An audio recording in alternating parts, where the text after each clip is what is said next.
Hey guys, it's Don't Rush Gaming here, and today we're going to be giving you a review of Star Wars Squadrons. Squadrons is EA's and Motive Studios' second attempt at bringing the Star Wars universe into the gaming forefront. Squadrons is a multiplayer-focused game based around mastering your favorite ships from the legendary films, and epic dogfights against online players, and a classic battle to control the galaxy. This is a game we have been waiting for since the announcement of Gamescom 2020, but really, since we all saw our very first Star Wars film. And it's only $40. And now with that out of the way, let's get into the campaign. But don't worry, we're only going to be showing footage from the very first prologue mission, so spoiler free.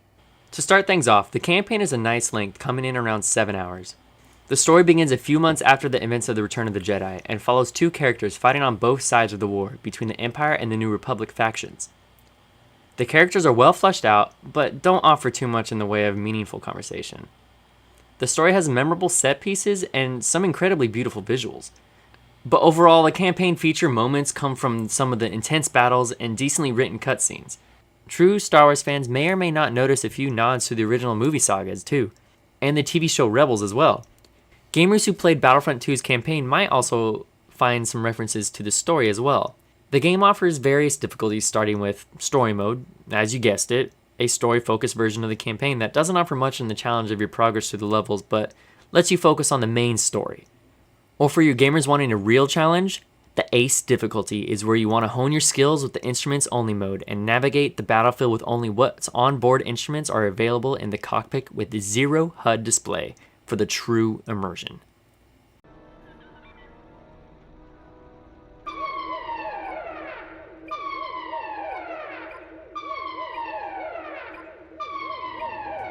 Multiplayer. Oh boy, multiplayer. It's actually a blast, no pun intended. And it's extremely immersive to the point that you move your head to what you're doing on the game. You know what I mean. There are two game modes, the first being Dogfight, which is your average 5v5 team deathmatch, and Fleet Battles, which is 5v5 objective-based missions, where the objective is to destroy the enemy team's capital ship, which can lead to some intense back and forth moments. Now let's talk a little about the classes. Players are allowed to choose between 4 different classes that I wouldn't say dramatically change the game, but it is enough to encourage you to want to experiment with other classes and maybe impact the game in other ways other than just kills. But my main complaint is that there's an auto-aim feature designed to flatten the skill curve for new gamers, which isn't a problem until players abandon the challenge of actually aiming and relying too much on it. It isn't a game breaker, but it is a little frustrating when players seem to take advantage of this feature. And now customization. It's always a plus when you're able to customize your character, especially for me, who's a stickler for customization, where I've spent hours on end customizing my characters in games like Mass Effect to Fallout, which is something I can really appreciate about any game.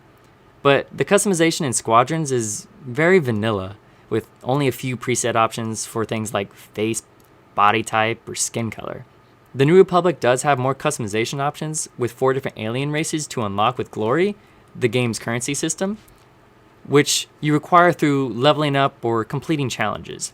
No microtransaction currency here, which is very unlike EA. You can also use this currency to unlock visual cosmetics for your starship, like an Ewok bobblehead, to changing the paint style of your ship, as well as for your character, like a new jumpsuit or even new gloves.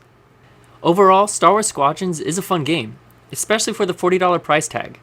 But I can see myself getting bored with it soon, especially if they don't add more customization options or expand the multiplayer modes. Like have a hardcore mode with no HUD, no auto-aim, and no respawn, 5v5. I feel like that would be pretty fun. Or make it so we can change our hairstyle and color, and not just have a default look where we see our twin everywhere. Having the ability to place decals anywhere on our starship too would give it that personal touch. But I'm just nitpicking. Now, for the real question, would I recommend this game to you? Yes. Yes, I would. Because who wouldn't want to fly through space in an X-Wing, just barely escaping a fiery death? Yes, this game does have quite a few quality of life improvements it needs, and it is lacking in the customization, but it does bring out that little kid in us that loves Star Wars. And that's really why we love this franchise, because it has the ability to do that, especially in the time that we're in right now. So go out there, pilot. May the Force be with you. But remember, don't get cocky.